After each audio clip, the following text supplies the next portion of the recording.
In this video, we are going to talk about travel to Tokyo, Japan, so before starting this video, please like this video, and subscribe to our channel for the future updates.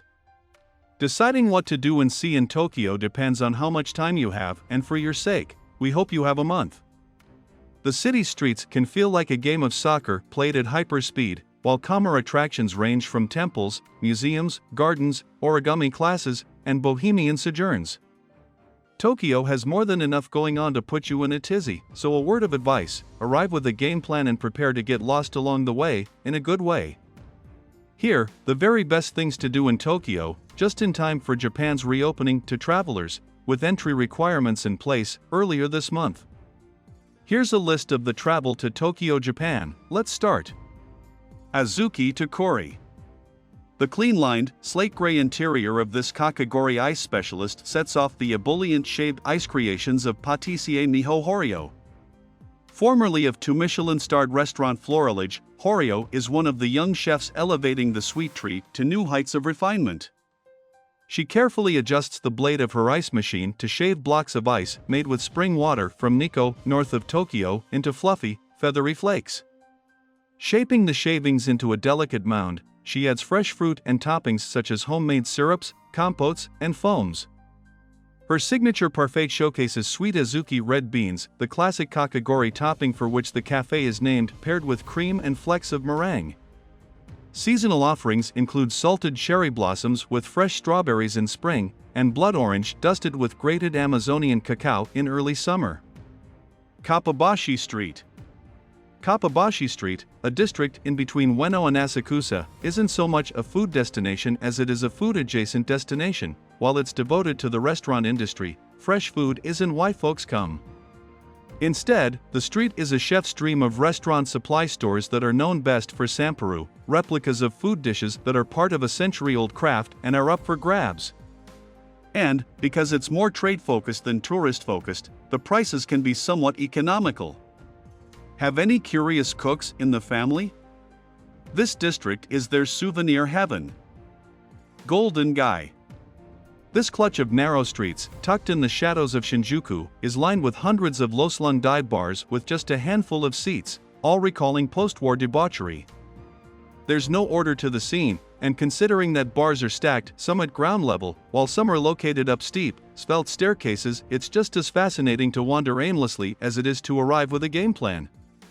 Recently, the area has gained popularity among visitors, so don't be surprised if several of your fellow tipplers hail from abroad. Many of the bars frequented by locals require a seating charge, so check before ordering a drink.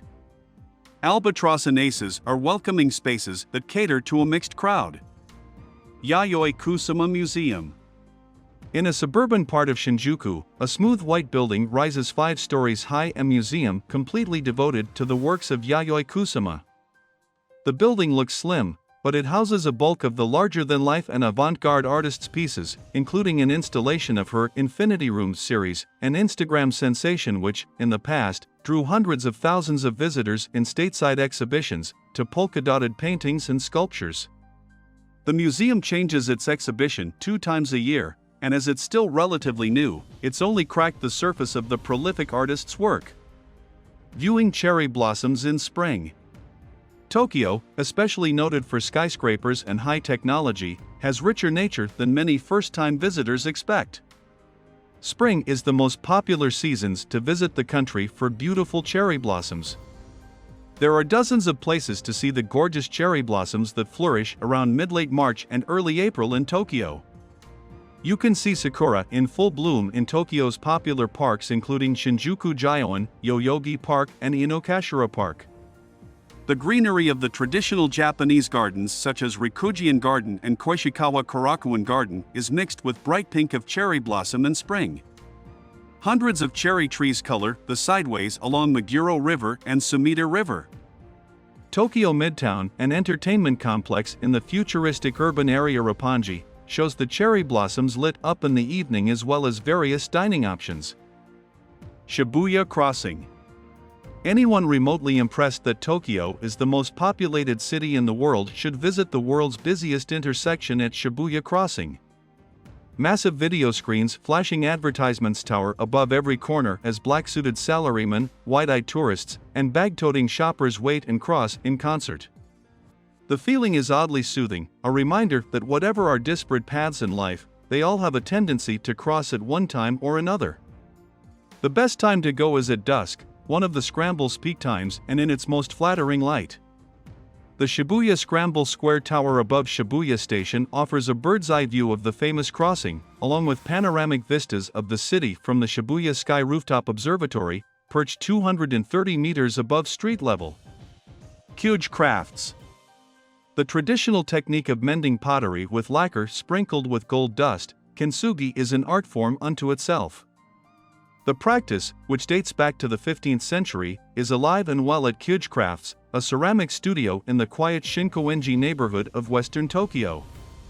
Run by a family of artisans Yoshiakiro and Yoshiko KUGE, together with their son, Shu, the atelier transforms broken cups and dishes into singular works of art and offers 2-hour kintsugi lessons, 8,000 yen, or about $59, for learners of all levels. The workshop will provide all the materials. You can bring your own damaged vessel for repair or ask them to prepare a piece for you to work on. Sakurai Tea Experience. Copper and wood greet you inside this minimalist sanctuary dedicated to Sado, the Japanese way of tea. A small retail space filled with glass jars containing 30 varieties of green tea conceals an intimate 8-seat cafe.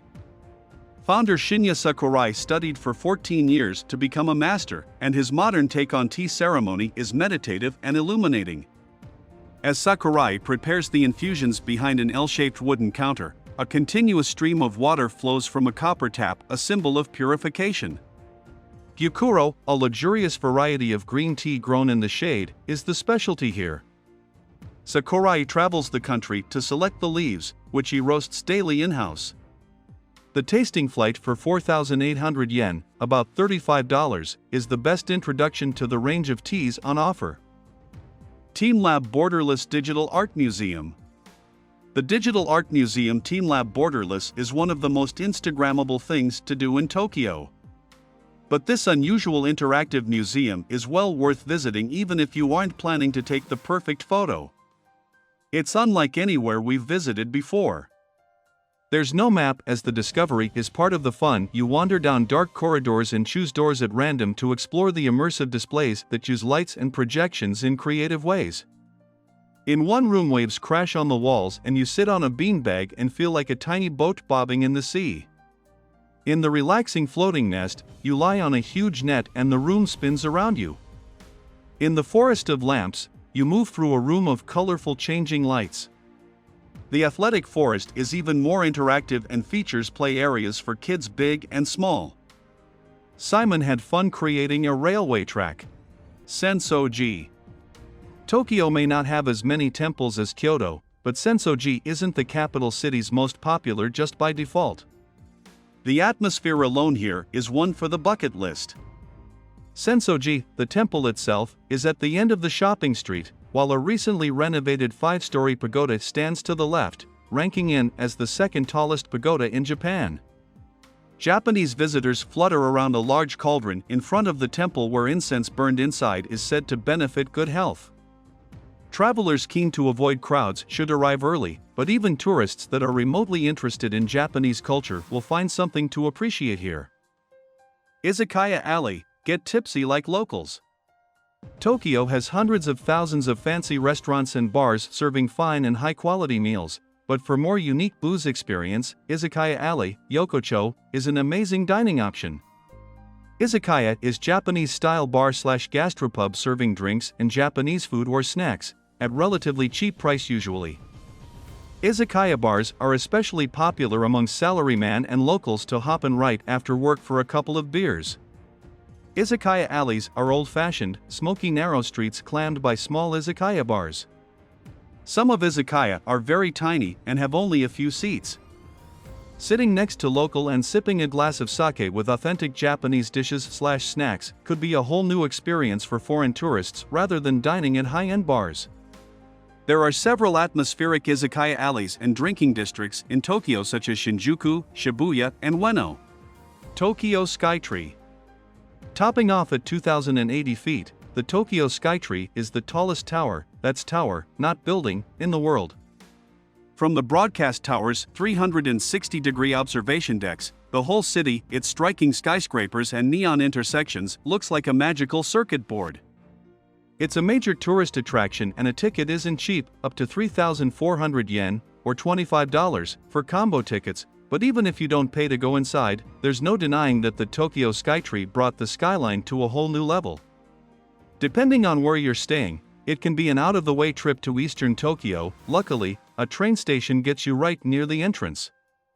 Families with children will enjoy the experience, especially the speedy elevator rides, as will anyone that loves a jaw-dropping view. Cosplay go-karting. Dressing up as your favorite character and driving a go-kart around the Tokyo streets has to be the coolest thing you can do in Tokyo. Yes, you drive a tiny go-kart on the real streets of Tokyo amongst cars, buses, and trucks. Go-karting was a dream come true for Simon, but as I hadn't driven in years, I spent the first hour of the 2-hour tour terrified and the second hour having so much fun.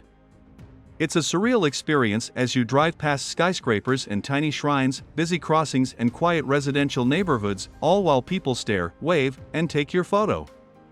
What do you think of our video? Let me know in the comments section below. If you enjoy this video and want to hear from me again, be sure to hit that subscribe button before you go. Thanks for watching.